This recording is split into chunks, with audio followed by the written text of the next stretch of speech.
एक दिन बच्चों ने पिकनिक जाने की बात कही। ये सुनते ही अंकिता की रूह कांप गई, क्योंकि उसे एक पुराना किस्सा याद आ गया। ये बात तब की है जब अंकिता 10वीं क्लास में पढ़ रही थी। एक दिन टीचर ने पिकनिक जाने का प्लान बनाया था। अपने सभी दोस्तों के साथ अंकिता ने भी जाने के लिए हाँ कर दी। पिकनिक पर जाना था रामगढ़।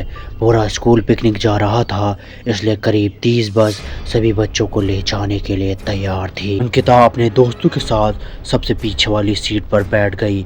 सभी हंसते मस्ती करते हुए बस से जा रहे थे। तभी कुछ दूर जंगल के पास पहुंचकर बस से तेज आवाज आई। ये वक्त रात के करीब 1:30 का था। ड्राइवर गाड़ी से बाहर निकला तो उसे पता चला कि टायर पंचर हो गया है। ड्राइवर ने सबसे कहा कि बस का टायर बदलने में करीब 2 घंटे लगेंगे। आप सब नीचे उतर जाइए, मैं इसे बदल देता हूँ।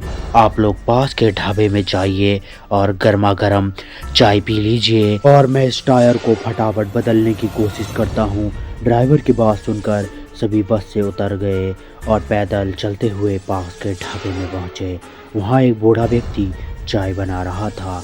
इतनी रात को ढाबा खुला हुआ और किसी इंसान को चाय बनाते देख सबको हैरानी हुई। उस बूढ़े इंसान ने कहा, आप सब चाय पी लीजिए, यहाँ अक्सर लोगों की गाड़ी खराब हो जाती है, इसलिए मैं भी अपना ढाबा हरदम खुला रखता हूँ, जिससे आप जैसे राहगीरों को कुछ मदद हो जाती है। उनकी बात सुनकर सबने चाय का ऑर्डर दे दिया। उन्होंने कुछ ही देर में सबके लिए चाय बनाकर मेज पर रख दी। चाय पीते हुए अंकिता की आंखें एकदम ढाबे के छत की तरफ गई।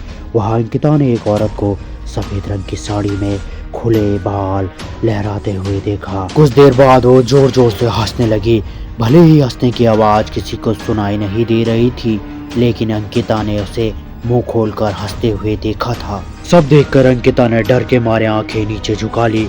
कांपते हुए किसी तरह से अंकिता ने दोबारा चाय पीनी शुरू हुई की थी कि उसी वक्त जोर जोर से किसी के चिल्लाने की आवाज जंगल की ओर से आने लगी। हवा में बैठे हुए सभी बच्चे और टीचर उस आवाज को सुनकर डर गए। सबको डरा हुआ देखकर उस बूढ़े इंसान ने कहा, मैं देख कर आता हूँ क्या हुआ है, आप लोग यहीं बैठे रहो। इतना कहकर वो आवाज की तरफ बढ़ गया। इसके आगे क्या हुआ, भूतिया ढाबा का पार्ट 2 सुनना ना भूलें।